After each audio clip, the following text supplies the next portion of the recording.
السلام علیکم ورحمۃ اللہ وبرکاتہ۔ معزز سامعین، آج ہم قرآنی قاعدے کی پہلی تختی پڑھیں گے۔ کچھ باتیں سمجھنے کی ہیں، آپ سمجھ لیجئے۔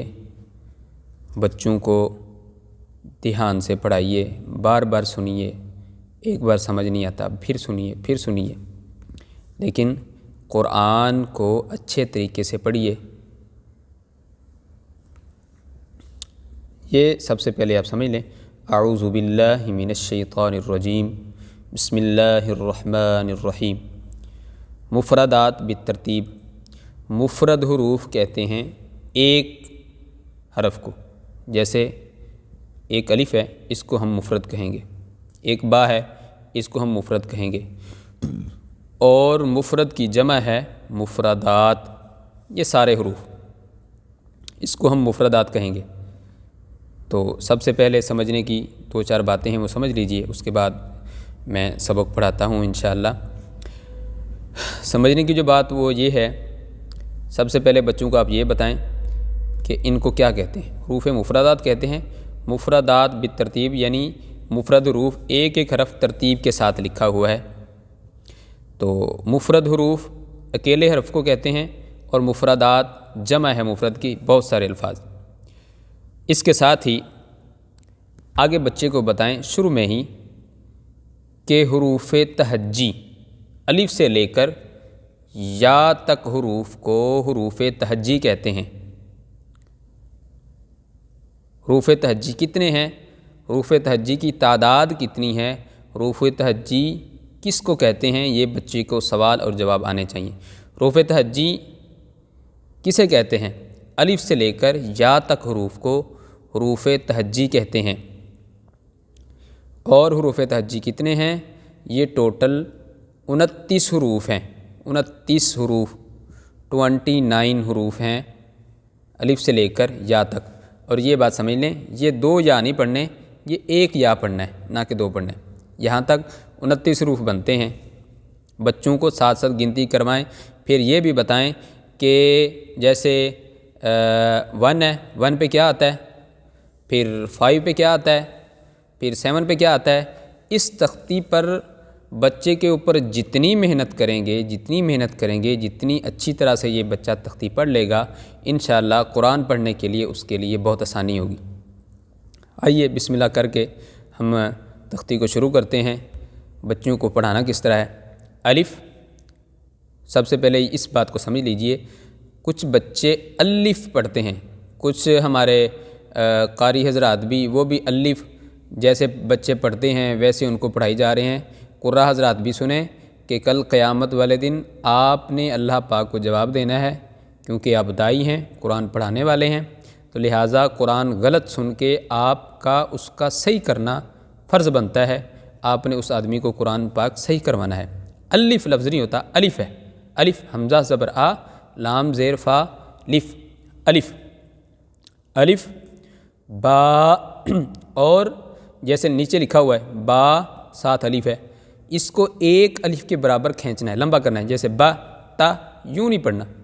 اور ایک الف کے برابر کیسے کھینچنا ہے؟ جیسے آپ کی بند مٹھی ہے، بند مٹھی کی ایک انگلی کھولنے تک آپ کو دیر لگتی ہے، جیسے با با تا ثا، کیوں پڑھانا ہے؟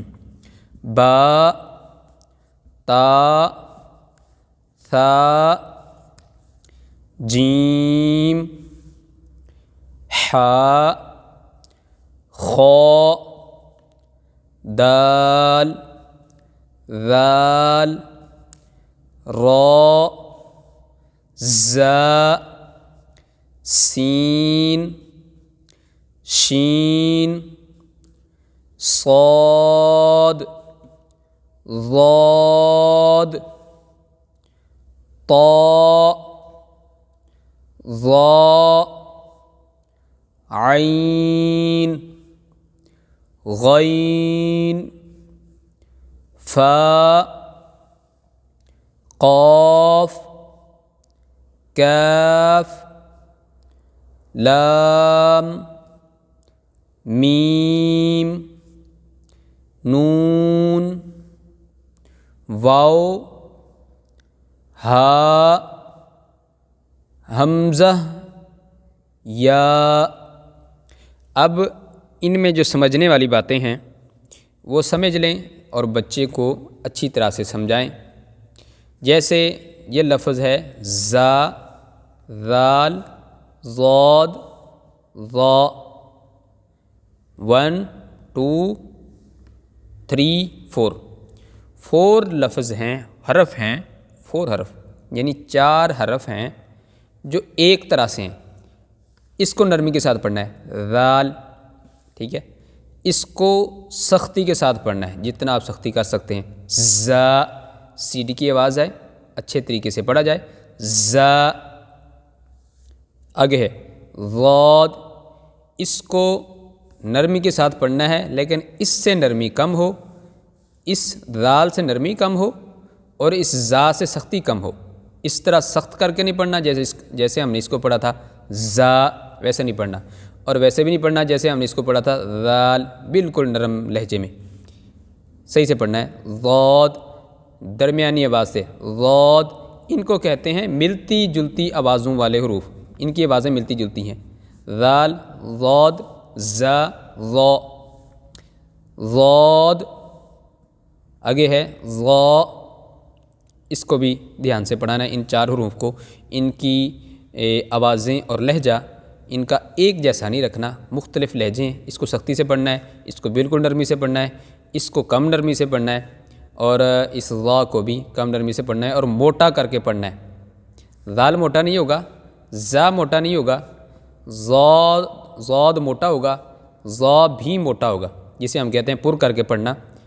ظا کو بھی پر کر کے پڑھنا ہے، ضاد کو بھی پر کر کے پڑھنا ہے، اور را، یہ جو را ہے، را کو بھی ہم نے پر کر کے پڑھنا ہے۔ تب جیسے اگر ہم ویسے پڑھ رہے ہیں را بغیر حرکت کے، اگر اس کے اوپر زبر آ جائے یا پیش آ جائے پھر یہ پر پڑھا جائے گا، موٹا پڑھا جائے گا۔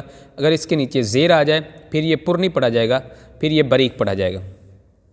آگے ہے غین، غین کو بھی موٹا کر کے پڑھنا ہے۔ قراء حضرات سے گزارش ہے، یا جو حاضرین اور ناظرین سن رہے ہیں، میری مائیں اور بہنیں اور جو میرے بھائی سن رہے ہیں، ان حروف پر توجہ دلانی ہے۔ ایسا نہیں ہے کہ ایک بار پڑھا کے آگے چلے گئے، ایسا نہیں کرنا۔ آپ بار بار سنیں، بار بار پڑھیں، بار بار سنیں، بار بار پڑھیں۔ اس تختی پر جتنا محنت کی جائے کم ہے، جتنا محنت کی جائے کم ہے۔ یہ سادے الفاظ میں ایک مرتبہ آپ نے ویسے پڑھا دینی ہے، سیدھے الفاظ میں الف سے لے کر یا تک، ٹھیک ہے۔ پھر آپ نے اس کے نقطے یاد کروانے ہیں بچے کو، جیسے الف کے کتنے نقطے ہیں، الف خالی ہے، با کے نیچے کتنے ڈاٹس ہیں، تا کے اوپر کتنے ہیں، ایسے تھوڑا تھوڑا کر کے 2 لفظ کر کے اپنے بچوں کو یاد کروائیں، ڈاٹس یاد کروائیں۔ اس کے بعد جس طرح آپ نے سیدھا پڑھا تھا پھر آپ الٹا پڑھائیں۔ سیدھا ہم نے پڑھا تھا دیکھ کے، الٹا ہم نے بچوں کو زبانی پڑھانا ہے۔ پھر آپ نے نیچے کو پڑھانا ہے سارا، پھر یہاں سے اوپر کو پڑھانا ہے، جیسے نون، فا، ضاد، را، جیم، ایسے ایک مرتبہ دیکھ کے سیدھا، اور باقی نیچے کو بھی اوپر کو بھی، دائیں بھی اور بائیں بھی آپ نے بچوں کو زبانی پڑھانا ہے، تاکہ یہ تختی اتنی رٹی جائے کہ آگے، کیونکہ آگے سارے الفاظ یہی آنے ہیں ہر تختی میں، بچے کو یاد ہونا چاہیے کہ کون سی شکل کا کون سا الفاظ تھا۔ آگے جو ایک بات سمجھنے کی ہے، قاف اور کاف۔ عربی میں جو 2 نقطے والا قاف ہے اس کا ترجمہ اور ہے، جو 1 نقطے والا ہے اس کا ترجمہ اور ہے۔ مثال کے طور پر قلب، 2 نقطے والے قاف کے ساتھ عربی میں دل کو کہتے ہیں، اس قاف کے ساتھ قلب، اس قاف کے ساتھ عربی میں کہتے ہیں دل کو، اور اس قاف کے ساتھ کاف، بریک کاف کے ساتھ عربی میں کلب کہتے ہیں ڈاگ کو، کتے کو۔ تو لہٰذا بڑوں سے بھی گزارش ہے، بچوں سے بھی گزارش ہے، آپ والدین ہیں، آپ قراء حضرات ہیں، بچوں کو یہ تختی اچھے سے پڑھائیں، محنت کر کے پڑھائیں۔